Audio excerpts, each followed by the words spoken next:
Hi, I'm Wayne Tuttle, and this is Chasing Legends.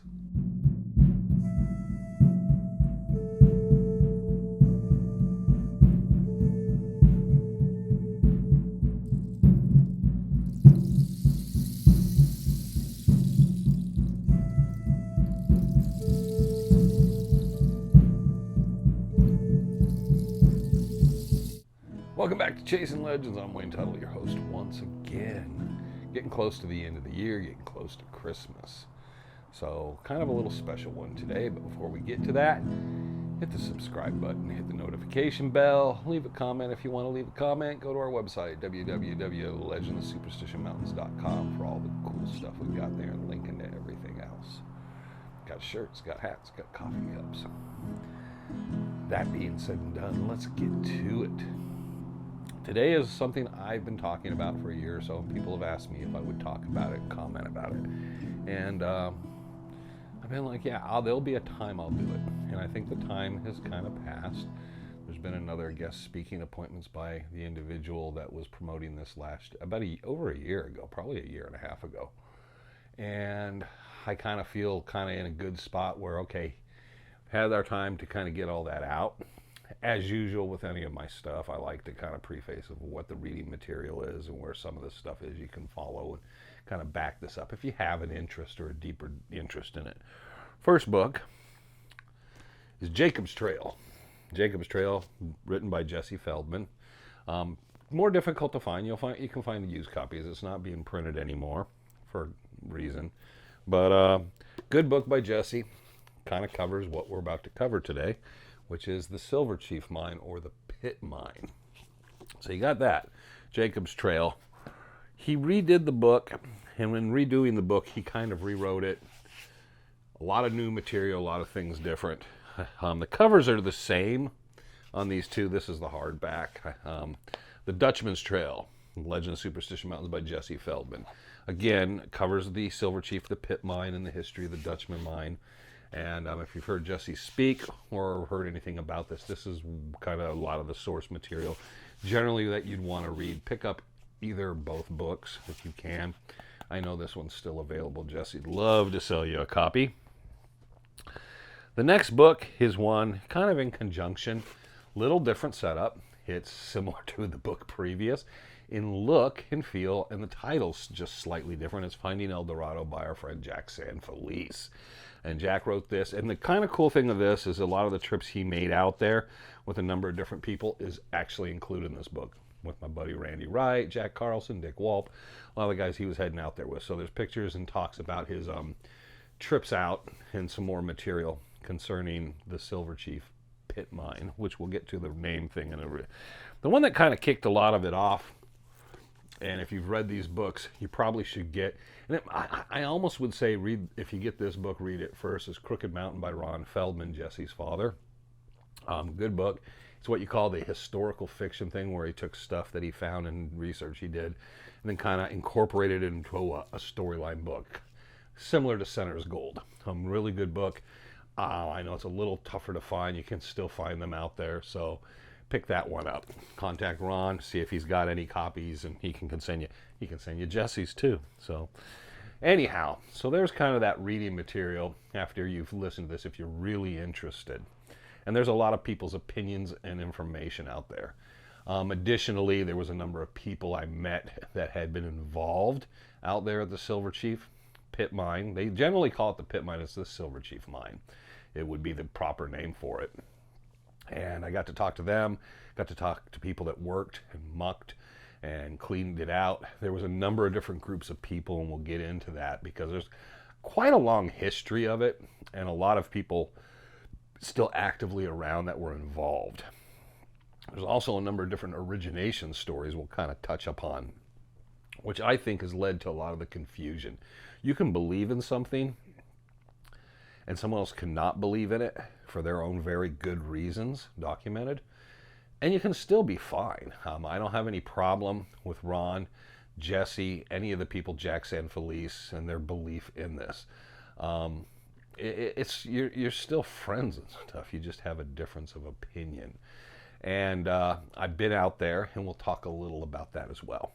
Now, the Silver Chief Pit Mine, of course, is the mine that people for probably the last 20 years, it's been about 20 years now, it's been out kind of publicly more and more and more, and the books have come out more recent.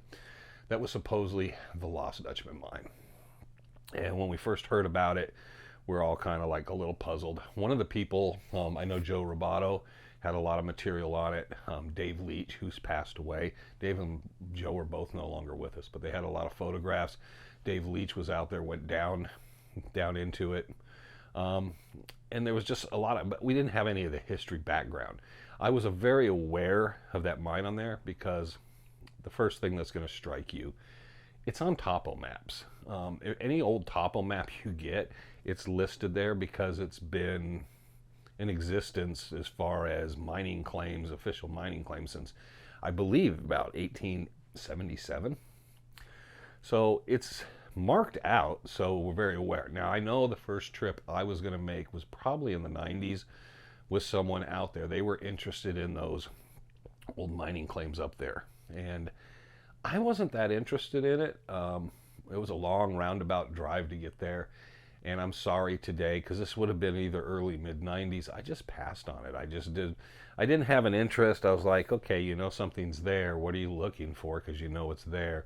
They weren't thinking Dutchman or anything. They were just into going to old mining locations. And this person, I'd actually been out to Reed's Water and Abe Reed's old diggings and stuff like that. But I was like, man, that's a long way out, and then we got to go there. I didn't know the easier route at the time, so the way we were going to go, I'm like, man, that's a pain in the butt. I'd rather do this. And so I chose not to till many years later. And I'm sorry I didn't, because I would have the photographs and would have been in there early, but I would have added another origination story to this modern rediscovery. So the mine is found, and the first claims go up about 1877. And the first problem we run into is when Jacob Waltz talks to Julia and Reinhardt, and that story begins December of 1890. He's talking how he hadn't been to his mine for about 10 years, which would put it about 1880. And he wanted to go out, and he said, you know, we'll go to my camp, and it's really difficult to get to the mine, but and we kind of know that story. And the story we have today is a mixture of the Holmes clues, the Julia Patrash clues, and a bunch of other stuff. It's all mashed around. If you're looking at it with one focal point, it doesn't really work at all. So always remember that. Now, I know it's hard for people to kind of always understand that separation. I've always had in my head a clear separation of the clues that kind of are similar, parallel, and the ones that are very different from the two camps. And when I was told a lot of like how this fell into place as being the Dutchman, that was the first thing that kind of bothered me, is it's kind of a mishmash of stuff. And I wasn't sure how accurate some of that stuff would be. So most everybody that I know of, their first real time hearing this is the Lost Dutchman Mine is in the Rendezvous around 2003, 4, 5. Dave Leach had brought in a bunch of photographs. A number of people came in and they talked about it and they talked it up. And they were showing stuff and pictures of down in the interior and stuff. And it got everybody's interest really picked. Everybody's like, you know, this is pretty cool, but what does it really mean? That created a lot of trips. Now, Dave Leach had been out there, obviously, because he had photographs and a lot of material. But some other people started going out on trips. And other people that were aware of the site previous to this started going out more trips, because now suddenly it became kind of like a tourist spot for everybody to go to. And among those people was Randy Wright, who I mentioned before it went out. Now, when Randy went out, they wanted me to go on the trip, and I had to have been working or something was going on because I didn't make the trip. Because I would have went on the trip with Andy, Randy, I'm pretty sure Jack Sanfelice, Jack Carlson, a number of people went out. And they went across the ridge, which is a lot easier. That's how I found the much easier route. And Randy got back, and I told him, so what'd you think? And he said it was really odd, because he says, going out, they were talking to me about all the clues and stuff, and we went and looked at stuff. And he says, each step as I move forward to it, getting to the pit, I kept thinking, man, this could be it. This could really be it. And he said, because I'm listening, I'm following the narrative of what they're telling me, and I'm kind of their story as they're walking like a brochure. I'm going through touring and going, oh. He said, but as we kind of wrapped up and I was taking pictures and looking around, and as we returned, he said, I started to doubt it each step of the way away from there. There was just everything I couldn't answer and things that I was saying, that doesn't work, that doesn't fit. He said by the time he got back to the parking lot, he was pretty sure it had nothing to do with the Dutchman. Now, I was kind of aware of the area because of the mining claims and some of the history and documents I'd seen before. So I told him, I'm pretty sure this is the same thing that Herman Petrasch and others had witnessed on, and it was a mining claim from the 18th.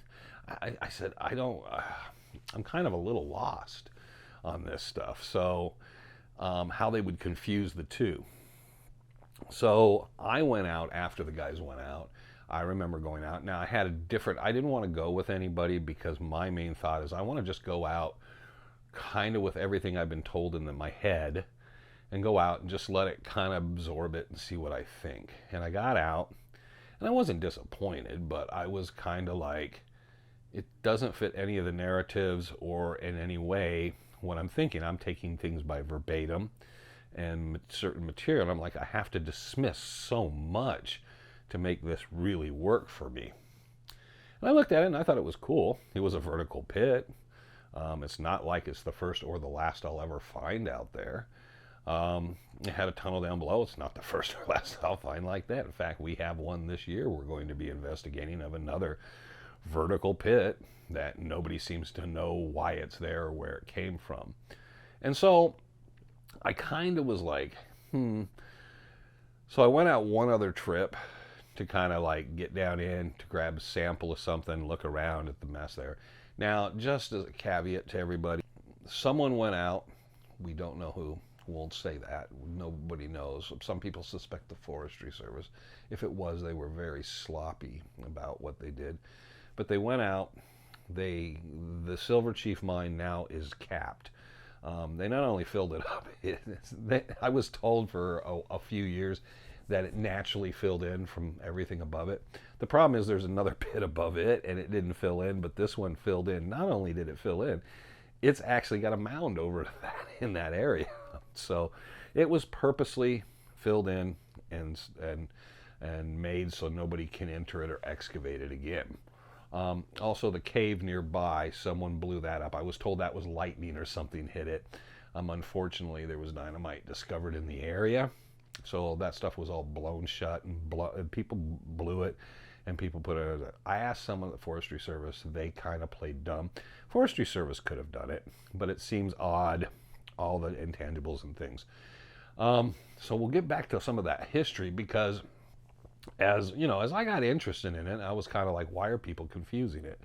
So I was kind of standing in the neutral side of things saying, I don't really think it's the Dutchman. But why are people confusing it so much? Especially a lot of people that I kind of respect their opinions and stuff. What's going on here? Now, one of the things I've discovered that there was so many people involved with that mine since the 60s and 70s. A gentleman named Milt Hammond had been out there messing and been in it. I found out there was 3 different groups out there working on it in the 90s.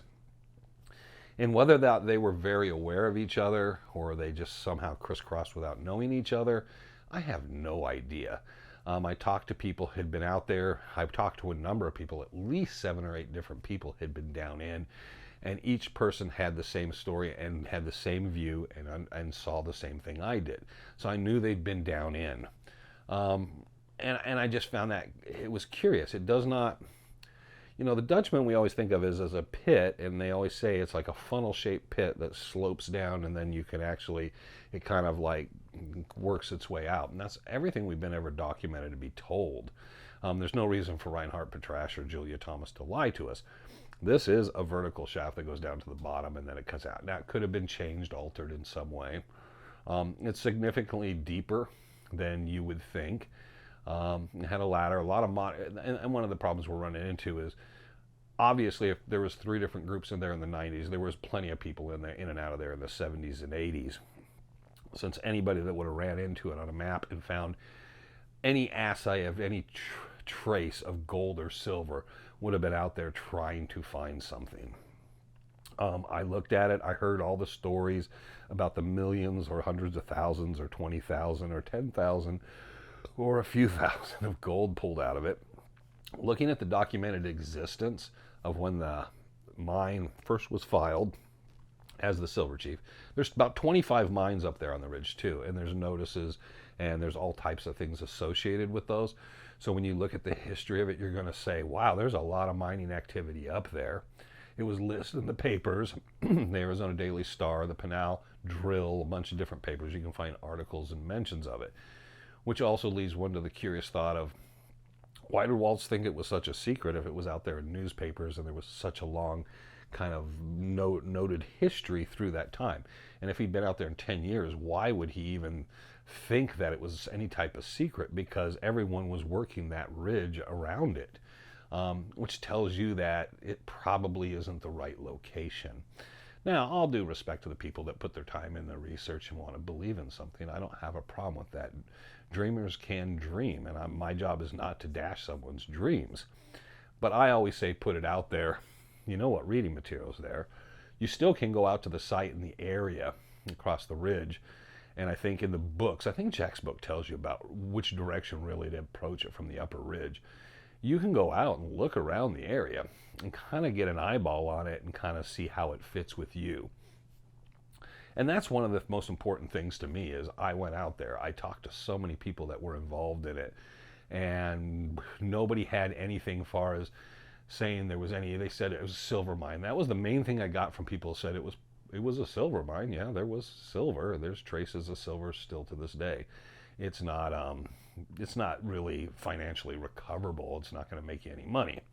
As far as gold, none of them saw anything to make you think it was gold. One person told me that it was a dangerous piece of business. He said he thought it was near to collapsing. He said he was surprised that there was anybody, the people that kind of tried to clean it out of these 3 different groups in the 90s, that any of them, nobody got hurt. There's a lot of trash and junk. The first people that saw it, I know Jack Sanfelice was up there before anybody knew about it, supposedly. Jack Carlson and Greg Davis went out because it's on the map, so they went up from below and got up there and took pictures. There was a dactyl generator and a bunch of equipment there at that time, which was probably 97 or 98, and they were very aware of it. But the funny thing is, all these guys had no awareness of the other people at that time.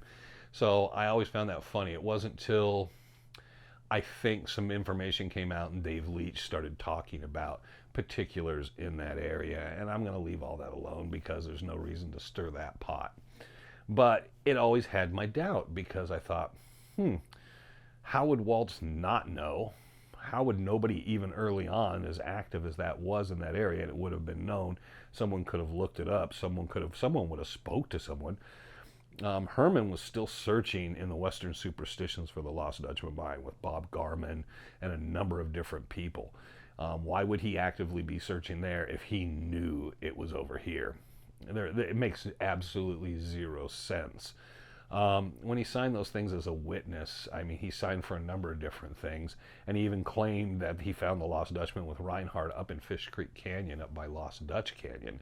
So, again, it makes no sense. In the Mary Bagwell interview that's always quoted for this, he talks about the mines up in that area, but there's also, afterwards, he talks about, but none of that are the Peralta mines. Those Peralta mines, those 7 or 9 mines, are located in the Western Superstitions. Now, we know that was his belief because that's where even the day that Herman died, he had sent Bob Garman into that same area he'd been searching with Jim Barks, Sim Zeeley, George Collenborn, everybody he searched with. He searched generally the same general areas, and that's noted, that's in journals, that's in publications, so we know exactly what Herman thought concerning the Dutchman. So that's another big kind of problem, is Herman was so stupid that he knew where it was, but he wanted to search in a completely different set of the mountains, even though he lived down the road from the actual Dutchman, according to other people. So all that stuff kind of played in. Now, I say buy the books, read the information, do your own research, look at it. I know there's a huge advantage. I can sit there, it's not only phone calls, but I make phone calls and then I ask where the material is, and then I can go down. Being here, and not only in Arizona, but having ability to go in the archives, in my own archives that have actually got a lot of this material in it, being able to sit down and go through and look at it and pull the mind. I had most of the stuff on the Silver Chief before I'd ever heard about it because I found the claim papers with witness by Herman Petrash. I'd made copies, a bunch of that, and then started following up. What's this mine about? I knew where it was on the topo, so I had a lot of the material that was put in the books beforehand because Randy and I were interested in looking for areas. It just was kind of a bit far off for me to say, let's actively go out there and put a lot of time in it. Plus, the route we would have taken was a far more difficult. And it's not that difficulty got in the way. It's if you're searching for the Dutchman and you're pretty sure this isn't the Dutchman because there's claims on it, there's maps concerning it, it just doesn't make any sense. And since those maps of the claims have been published, I believe in 1882, it makes even less sense. The bigger thing for me is, while we have how much silver was produced out of those mines and those assays and those reports, we don't know how much gold is taken out, and that's kind of a weird thing. It's like, well, you know, they kind of didn't talk about the gold. Well, no, they did talk about it. If it would have been, it was dropped and picked up by other people, and a lot of the problems associated is if it had been a rich gold mine, it could have been the richest gold mine of the bunch on that ridge. It still doesn't mean, well, how much gold did it produce? We have no idea. We don't know if it produced really much of anything because there's no any record really of it. It's mainly because it was a producing silver mine, which makes sense, doesn't it?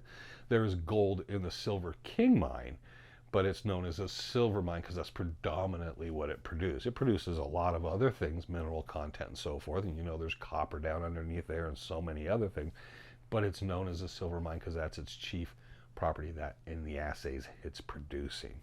So I hope that helps a lot, explains some of my doubts and the things I say. I think the world of Jesse, Ron, and Jack. Like I said, the books, man, pick up the books. Go back to the beginning of the video. Go find those books, pick them up. If you're out here visiting, stop by the OK Corral. I'm pretty sure Ron's and Jesse's books will be sitting there. Probably Jack's might be too. If not there, you're going to find them at the museum or even at Goldfield Ghost Town's museum. And pick up the books and kind of start going through them and look at those selected things. They're good books, whether you believe with the theory or not. A lot of good history. Jesse did a really nice job with that second book, Trail of the Dutchman. Dutchman's Trail. I'm sorry. See, if they use the same name for multiple books, but just slightly alter, it causes problems. But I think it's far enough of a distance. I'm not hurting anybody's sales or anything, and I don't think it still does, because I'm still going to recommend the books because there's always good material in there. And the last thing I'll say on this is a lot of this was based on a gentleman named Ted Cox.